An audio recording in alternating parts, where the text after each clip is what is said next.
మిత్రులారా, 6 నెలల అక్రమ నిర్బంధం తర్వాత లడ్డాఖ్ మానవ హక్కుల కార్యకర్త సోనం వాంగ్చుక్ను కేంద్ర ప్రభుత్వం విడుదల చేసింది.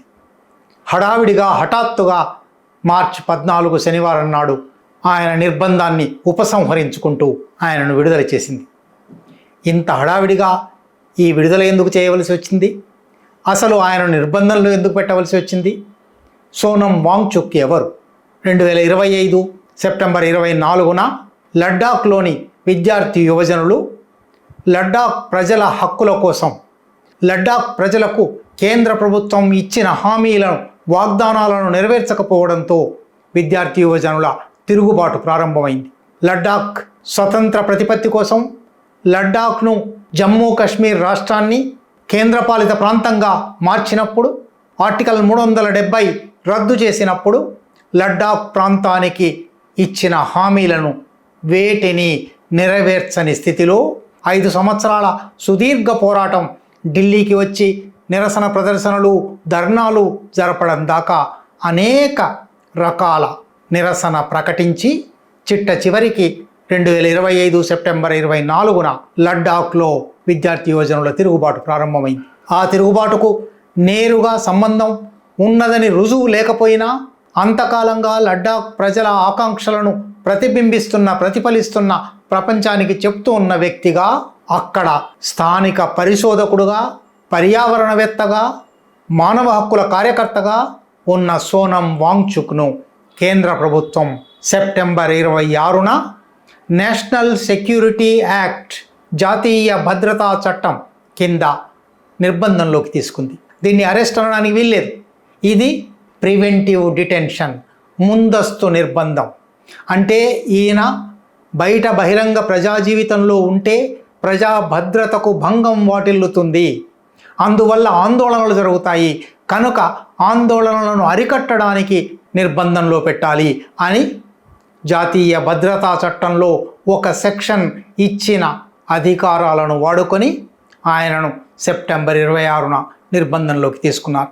కాశ్మీర్లోని, లడాఖ్లోని జైళ్లలో కూడా నిర్బంధించకుండా ఢిల్లీకి తీసుకొచ్చి ఢిల్లీలో నిర్బంధంలో పెట్టారు. వెంటనే ఆయన సహచరి గీతాంజలి జే యాంగ్మో సుప్రీంకోర్టులో ఈ నిర్బంధం చెల్లదు, ఈ ముందస్తు నిర్బంధం ఎందువల్ల అవసరమని ప్రభుత్వం భావిస్తున్నదో చెప్పిన కారణాలు ఇవి చెల్లవు.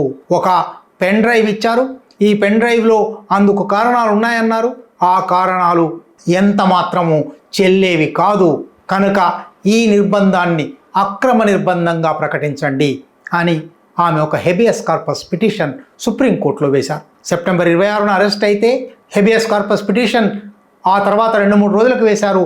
అక్టోబర్ 6న సుప్రీంకోర్టు ఆ పిటిషన్ను తన పరిధిలోకి తీసుకొని కేంద్ర ప్రభుత్వానికి నోటీసులు పంపింది. అక్టోబర్ 6న నోటీసులు పంపిన దగ్గర నుంచి ఆ తర్వాత గడిచిన 5 నెలల్లో అనేక సార్లు సుప్రీంకోర్టు ఈ కేసు విచారణకు స్వీకరించింది.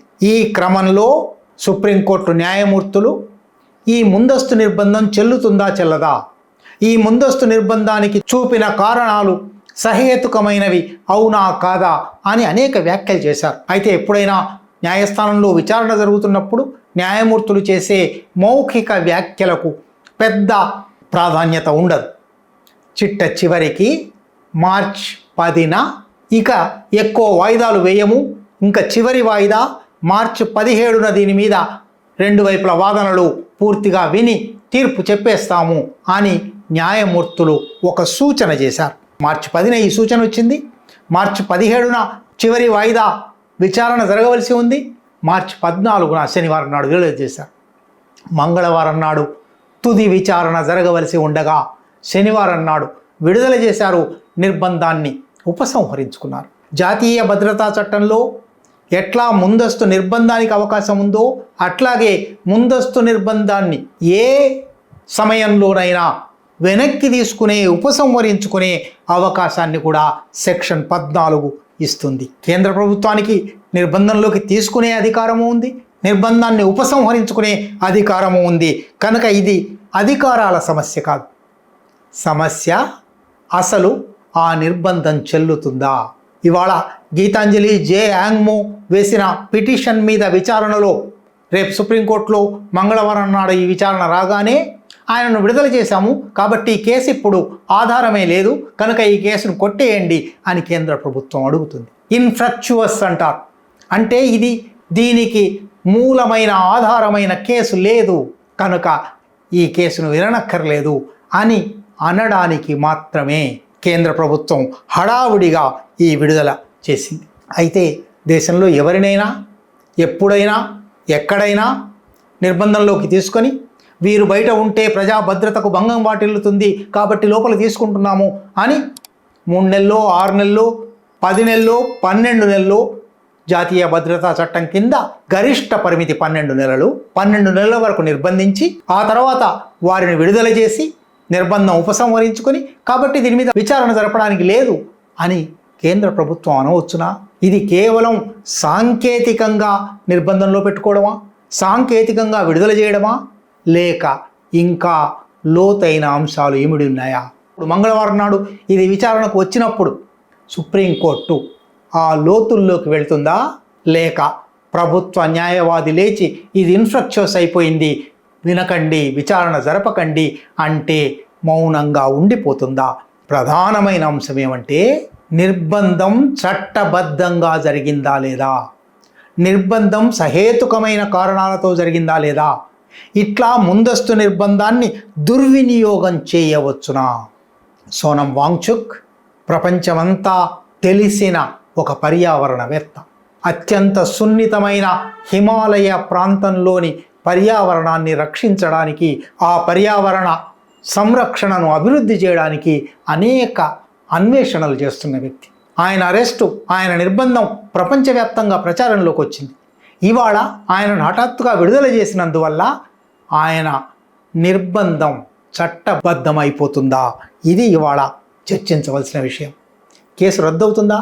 నిజానికి సుప్రీంకోర్టులో ఇటువంటి కేసులు గత 50 ఏళ్లలో ఎన్నోసార్లు వచ్చాయి. ఒకరిని అరెస్ట్ చేస్తే, ముందస్తు నిర్బంధంలోకి తీసుకుంటే, వారిని విడుదల చేస్తే ఆ నిర్బంధాన్ని ఎట్లా చూడాలి? సుప్రీంకోర్టు అనేక సార్లు అది అక్రమ నిర్బంధమైతే తప్పనిసరిగా ఆ అక్రమ నిర్బంధం మీద ప్రభుత్వంలో ఆ అక్రమ నిర్బంధానికి కారణమైన ప్రభుత్వాధికారుల మీద అభిశంసన చేయాలి. చివరికి ప్రభుత్వం అటువంటి అక్రమ నిర్బంధానికి గురైన వ్యక్తులకు నష్టపరిహారం కూడా చెల్లించాలి అని తీర్పునిచ్చింది. కనుక ఇప్పుడు సోనం వాంగ్చుక్ను ఇంత హడావిడిగా విడుదల చేసిన కేంద్ర ప్రభుత్వం మంగళవారం నాడు ఏమి చేయబోతుంది? సుప్రీంకోర్టుకు లేదా హెబియస్ కార్పస్ పిటిషన్కు ఒక వాదన జరగబోతున్నందుకు భయపడుతున్నదా? భయంతో విడుదల చేసిందా? లేక సోనం వాంగ్చుక్ను మరొక రకంగా ఒత్తిడి చేయడానికి ఇవాళ విడుదల చేశారా? ఇవన్నీ చర్చకు రావలసినవే. ఇది కేవలం సోనం వాంగ్చుక్ అనే ఒకానొక సామాజిక కార్యకర్త వ్యవహారం మాత్రమే కాదు. ఈ దేశంలో ప్రభుత్వం నిరసనకారుల మీద, ఆందోళనకారుల మీద, భిన్నాభిప్రాయాలు ప్రకటించే వారి మీద, ప్రజల సమస్యల మీద పోరాడే వారి మీద ఎటువంటి నిర్బంధాన్ని ప్రయోగిస్తున్నది, ఎంత అక్రమ నిర్బంధాన్ని ప్రయోగిస్తున్నది, ఆ అక్రమ నిర్బంధం న్యాయస్థానాల ముందర రుజువయ్యే క్షణాలు వస్తే ఎట్లా వెనక్కి తగ్గుతున్నది ఒక ఉదాహరణ ఈ కేసు మంగళవారం నాడు ఏమవుతుంది? ఆ తర్వాత అసలు హెబియస్ కార్పస్ అనే పిటిషన్ మీద విచారణ అనేది ఎట్లా జరగబోతున్నది? అక్రమ నిర్బంధాన్ని గుర్తిస్తారా లేదా? నష్టపరిహారం చెల్లిస్తారా లేదా? అనేక సమస్యలున్నాయి. సోనం వాంగ్చుక్ విడుదలైనందుకు ఆహ్వానం పలుకుతూనే 5 నెలల 18 రోజుల నిర్బంధం తర్వాత, అక్రమ నిర్బంధం తర్వాత ఆయన విడుదల కావడం ఆహ్వానించదగిందే కానీ ఇందులో ఇమిడి ఉన్న న్యాయ సూక్ష్మాలు ఇప్పటికీ పరిశీలించవలసినవే. ఈ ఛానల్లో కంటెంట్ నచ్చితే సపోర్ట్ చేయండి. ఛానల్ నడవడానికి మీ సపోర్ట్ చాలా అవసరం.